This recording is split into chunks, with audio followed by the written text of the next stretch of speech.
Nommé hier, le nouveau Premier ministre a pris fonction ce matin. Oumar Tatamli, banquier de 49 ans, devra former son équipe et s'atteler à la réconciliation des Maliens. Les Maliens qui attendent du Premier ministre qu'il améliore leurs conditions de vie. Son portrait dans ce journal. Examen de fin d'année en retard à Gao. Quelques 4000 élèves n'avaient pu composer en raison de la crise qui y sévissait.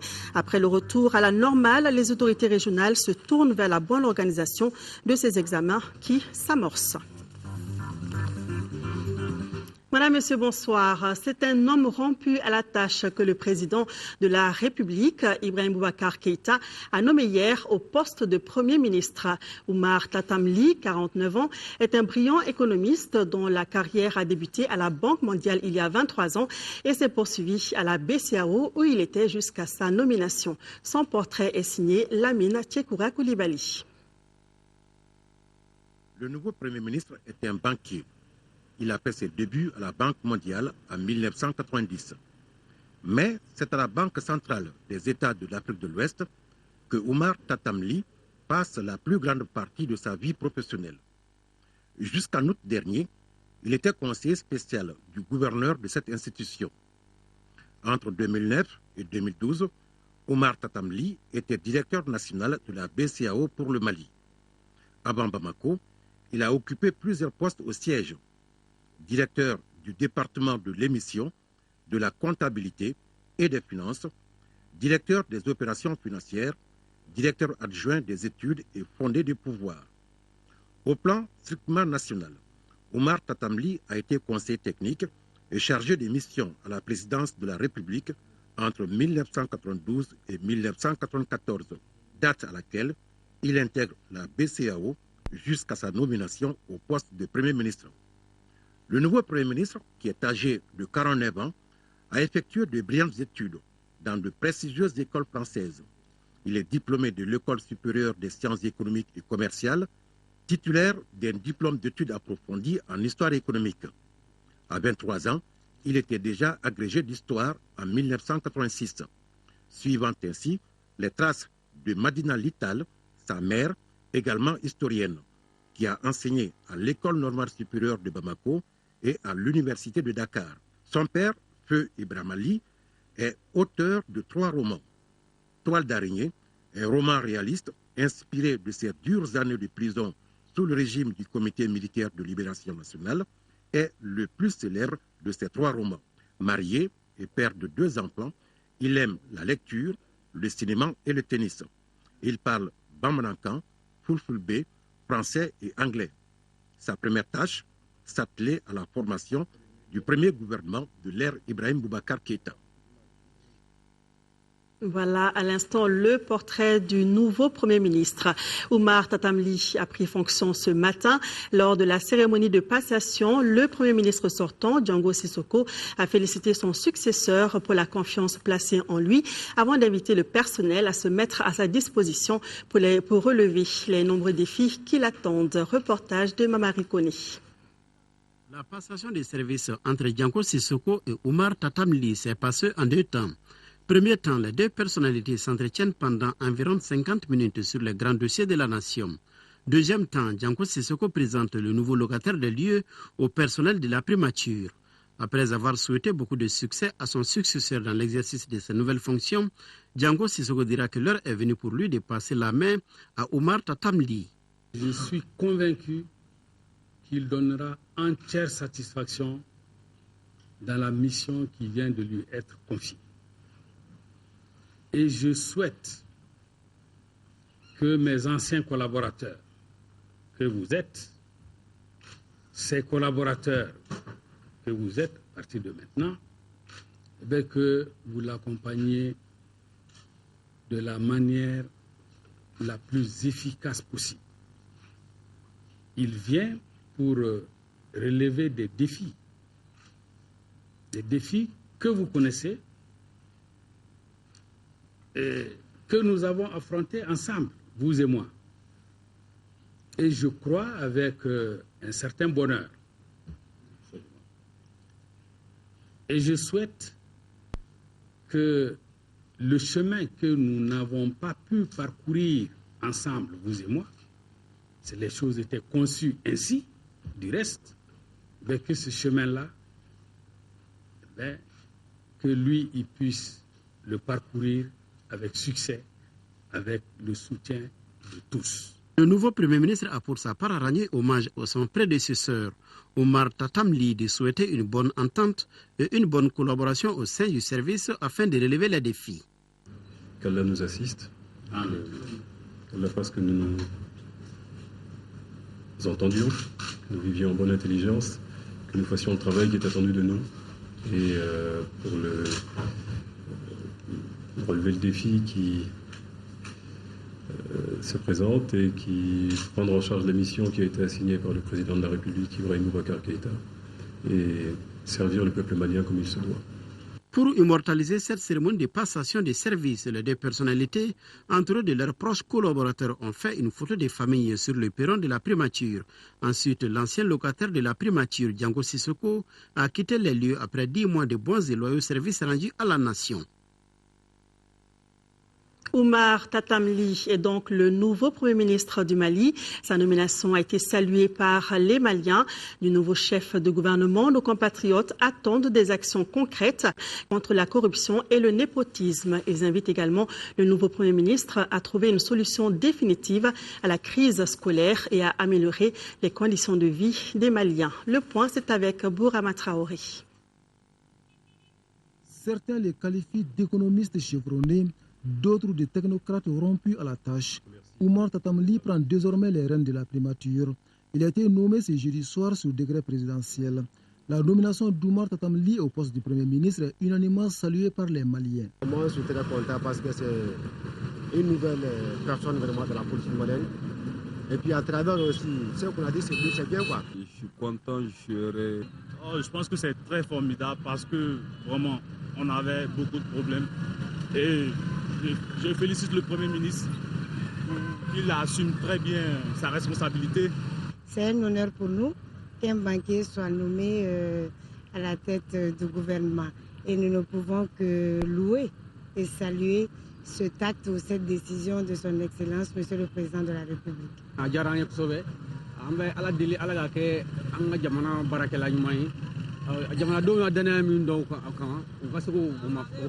Avec sa nomination, le président Ibeka a une promotion des jeunes pour pouvoir l'aider dans son travail de reconstruction du Mali.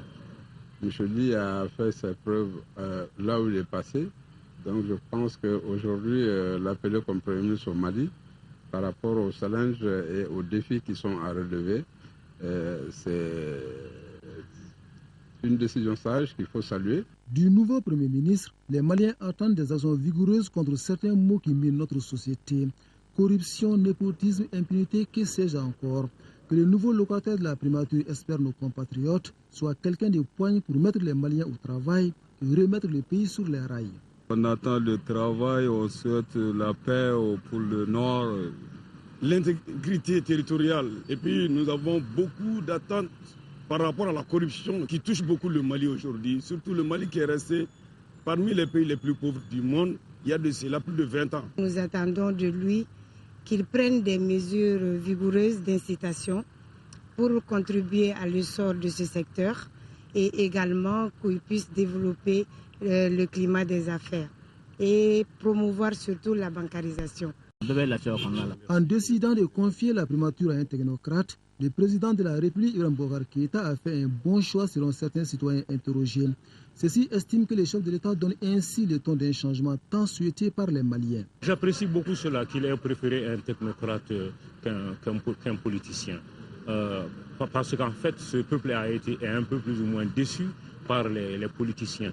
Et il préférerait que ce soit des hommes de poigne qui puissent avoir une autre orientation. C'est bon par rapport à un homme politique. Et je pense que le président de la République a voulu incarner, au travers de cette nomination, le changement. Les gens s'attendent à un renouveau. Je pense que M. Ly est une personne qui incarne le renouveau à double titre. Il est au-dessus de la mêlée politique. C'est la jeune génération. La tâche du Premier ministre Oumar Tatam Ly s'annonce donc comme une traversée dans le désert. Que Dieu donne la force nécessaire au nouveau chef de gouvernement de combler les attentes à la fois nombreuses et variées des Maliens. Amen. Et ce message de félicitations du Premier ministre de la République populaire de Chine, adressé au Premier ministre malien Oumar Tatamli. Le Premier ministre chinois Li Keqiang a formulé des souhaits de plein succès dans sa nouvelle mission et s'est prêt à travailler avec lui pour insuffler une nouvelle vitalité à la coopération sino-malienne afin d'assurer le bien-être de nos deux pays et de nos deux peuples. Et puis des messages de félicitations adressés au président de la République, Ibrahim Boubacar Keïta, continue de parvenir à notre rédaction.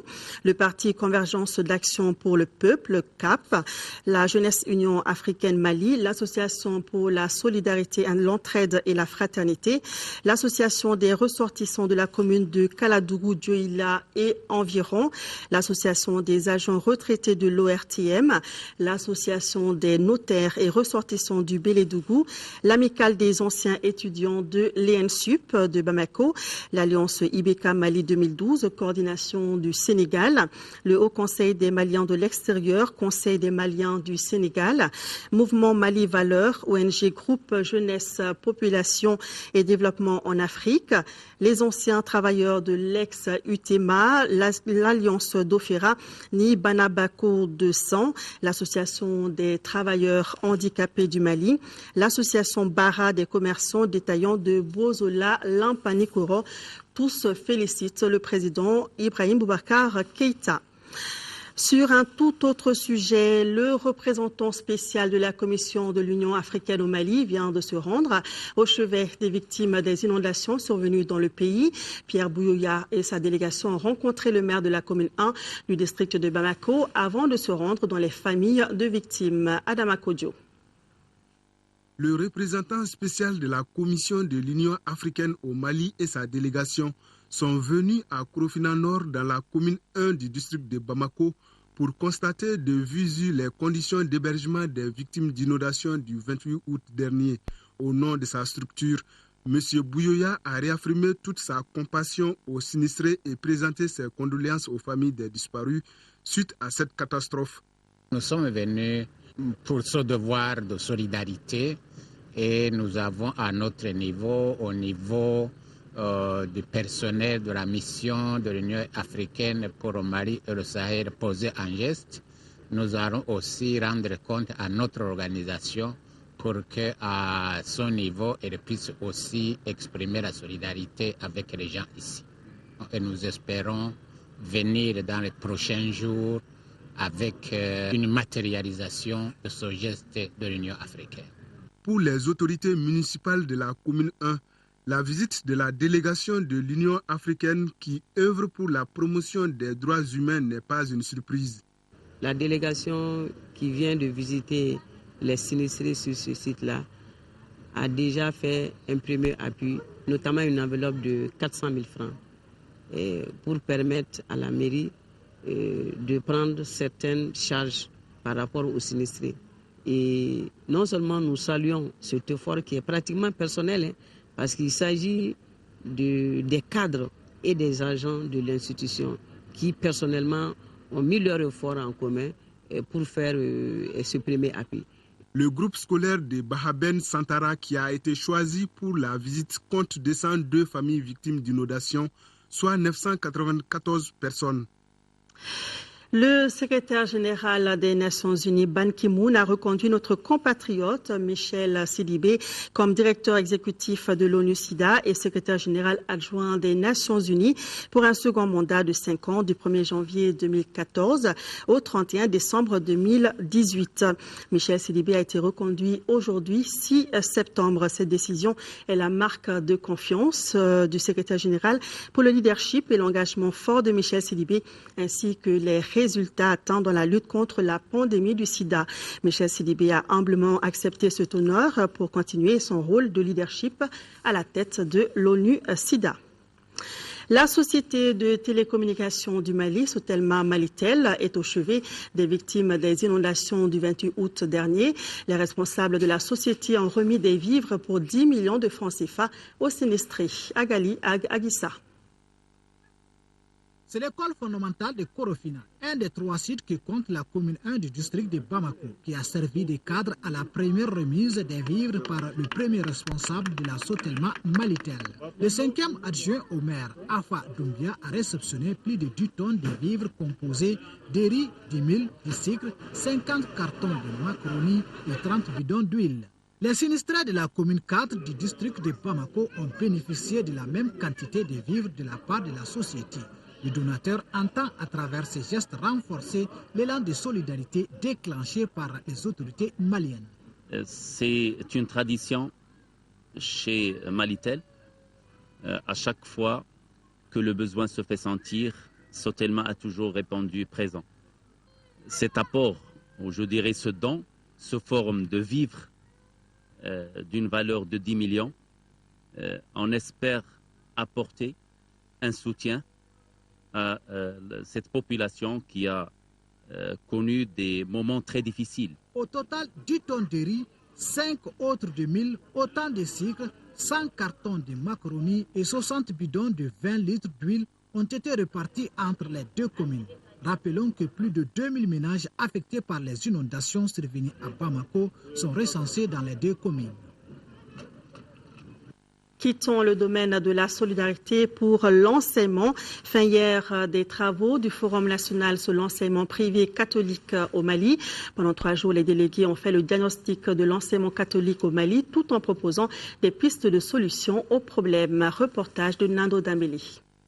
Ils étaient au total 150 participants à prendre part à ce 2e Forum national sur l'enseignement catholique au Mali, ce qui dénote de la qualité des travaux. Je suis comblé au sortir de ce forum. Ils ont donné des recommandations qui nous permettront de travailler pour l'avenir. 3 jours durant, le système éducatif malien dans son ensemble, la source et les fondamentaux de l'enseignement privé catholique ont été revisités.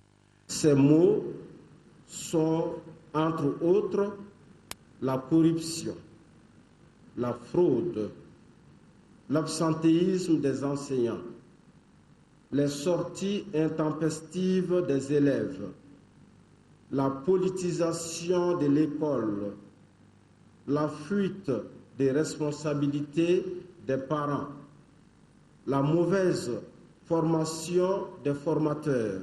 Les pertinentes recommandations issues des travaux ont été accueillies avec satisfaction par les autorités scolaires nationales. J'ai noté avec intérêt les conclusions issues de vos travaux.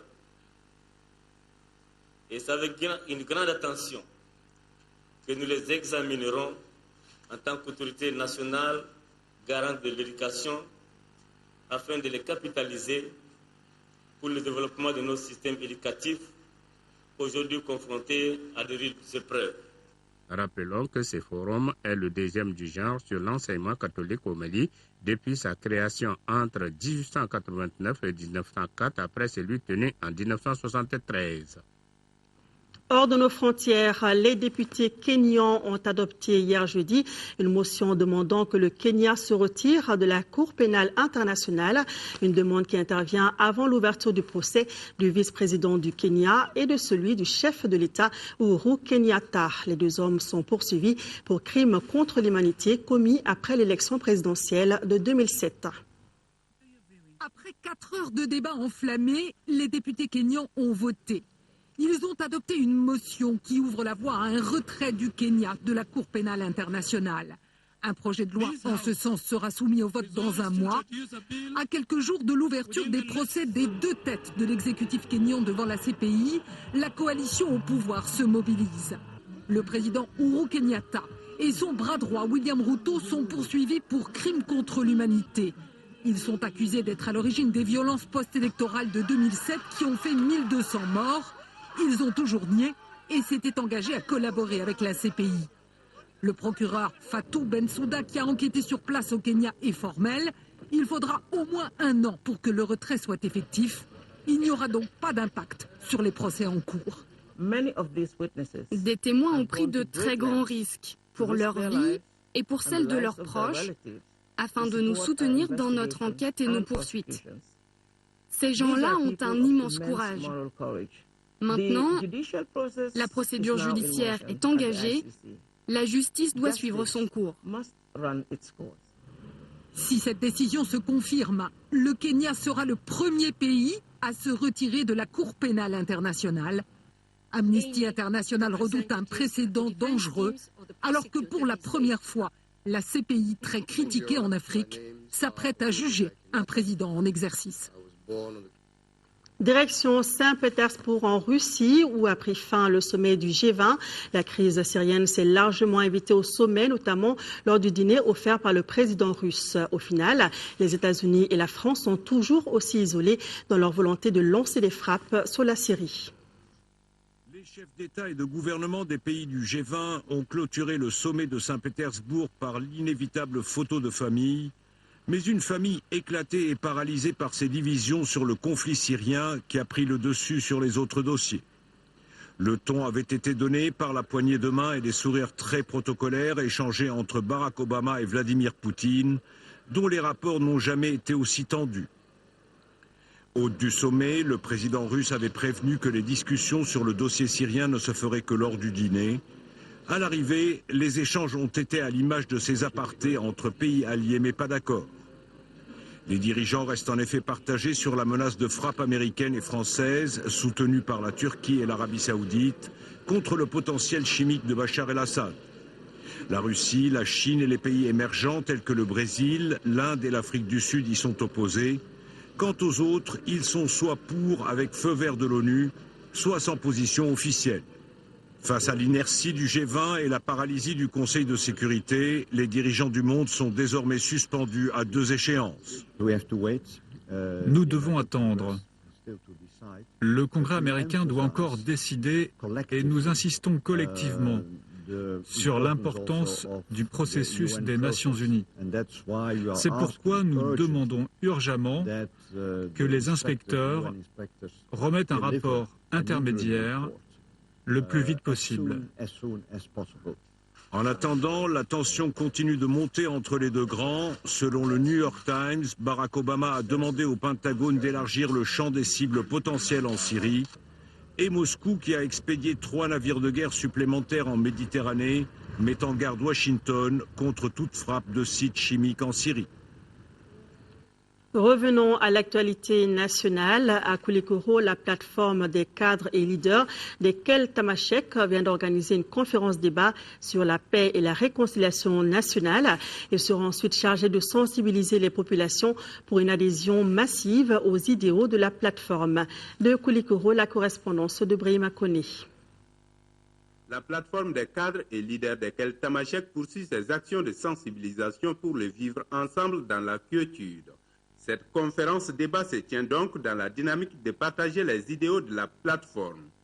Face à la situation que vit notre pays depuis longtemps, face à la gravité même, je dirais, de cette situation, ce que ça a provoqué dans le pays, nous avons estimé qu'il fallait mener une campagne de communication, de sensibilisation de toute la population du Mali afin qu'on comprenne les dimensions, les contours et la réalité de ce qu'on appelle la rébellion Touareg.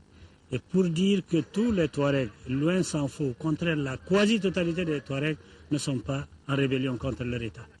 Les représentants des associations, les leaders d'opinion, les autorités politiques et administratives ont réitéré leur engagement à relayer la communication en faveur de la cohésion sociale et de la réconciliation nationale. Une réconciliation qui devra se faire sur la base de la vérité. La réconciliation nationale, c'est un problème long et difficile. Parce qu'on ne peut pas réconcilier si on n'a pas dit les fautes, si on n'a pas sanctionné. C'est après les fautes, après la reconnaissance des fautes, après les sanctions qu'on peut pardonner. Et donc il faut que nous sachions d'abord ce que les uns et les autres ont fait pour les uns contre les autres. Il faut qu'on mesure la portée des fautes. Il faut qu'on définisse les sanctions et en ce moment, on pourra pardonner et puis reprendre à vivre ensemble. Il s'agit pour la plateforme de contribuer à une meilleure compréhension du problème du nord du Mali pour une grande adhésion des populations à l'unité nationale. Gao se prépare à organiser ses examens de fin d'année après le retour à la normale dans la région. Près de 4000 élèves vont bientôt composer dans les examens de DF, CAP, BT et baccalauréat. Élèves, enseignants, administration scolaire et autorités régionales sont décidés à relever cet autre défi. En ce moment, des cours de rattrapage sont organisés pour rehausser le niveau des élèves. Brice Akoni.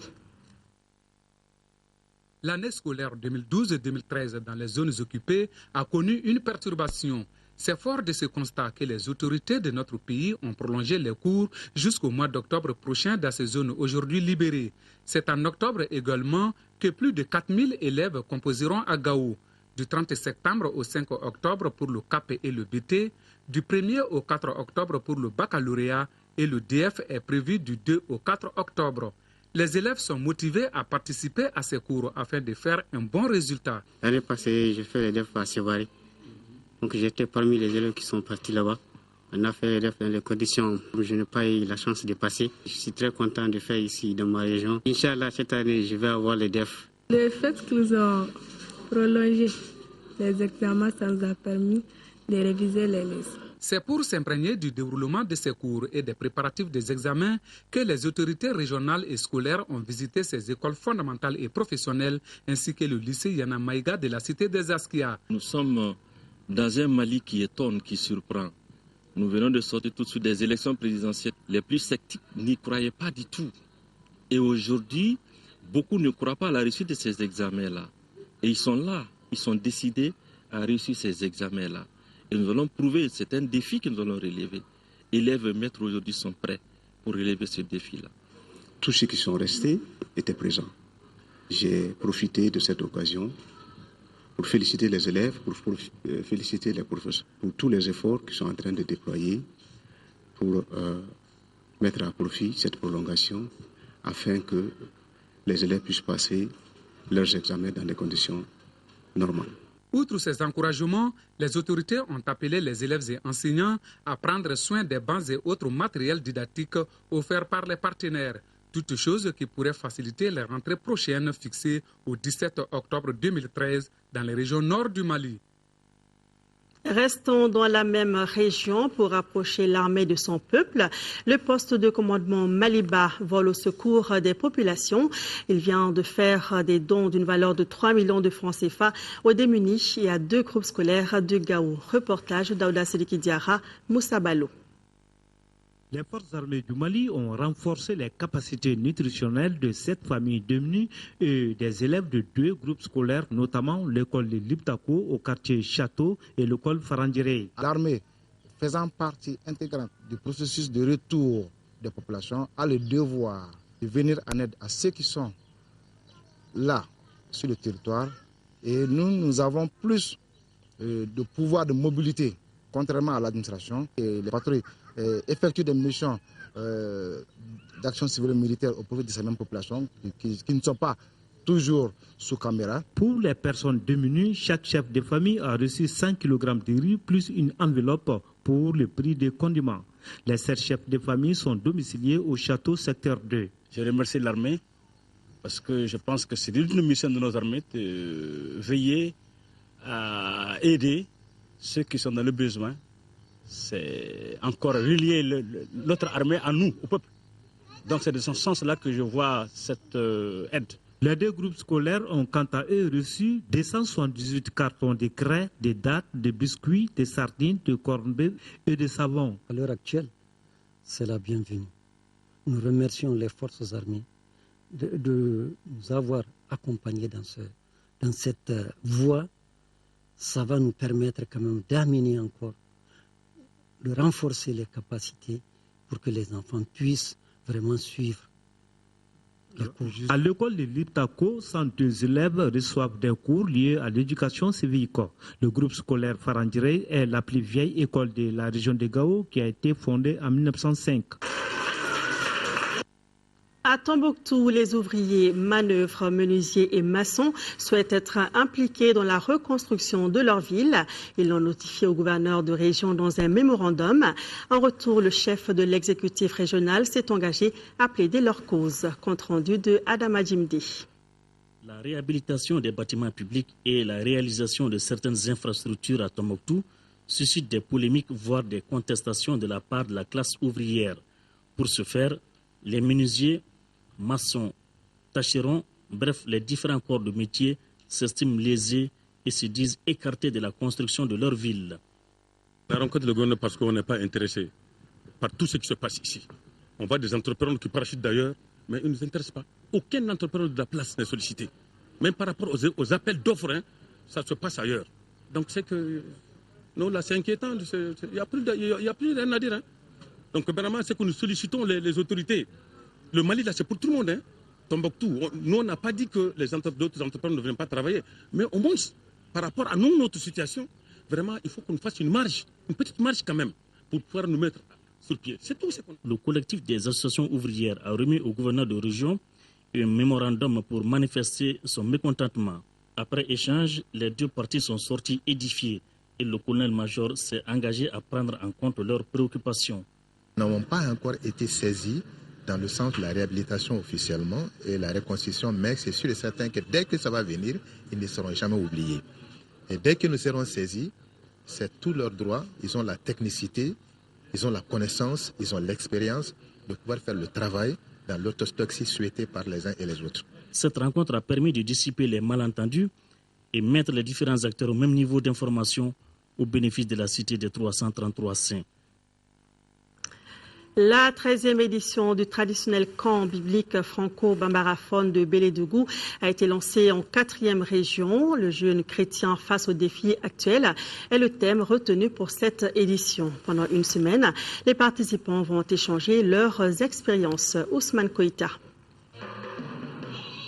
C'est parti pour la 13e édition du camp biblique franco-bambaraphone de Bélédougou dans les sectes de Banamba. Plus d'une centaine de jeunes chrétiens venus des différentes localités des sectes de Banamba, Kati, Kolokani, Koulikoro et du district de Bamako devront échanger sur le thème « Le jeune chrétien face aux défis actuels du Mali ». Un thème selon les organisateurs qui rime parfaitement avec les réalités du moment. Cette action est l'œuvre de l'Association chrétienne pour le développement local ADCL Mali. Le choix porté sur ce thème se justifie par le fait que le jeunesse fait face à beaucoup de défis dont on ne peut tout énumérer. Entre autres, la mondialisation, l'extrémisme religieux, le chômage, la pauvreté et j'en passe. La plupart de ces défis impactent beaucoup négativement sur notre monde, en particulier sur la jeunesse et la déboussole, voire la déconnecte même de Dieu. L'Association pour le développement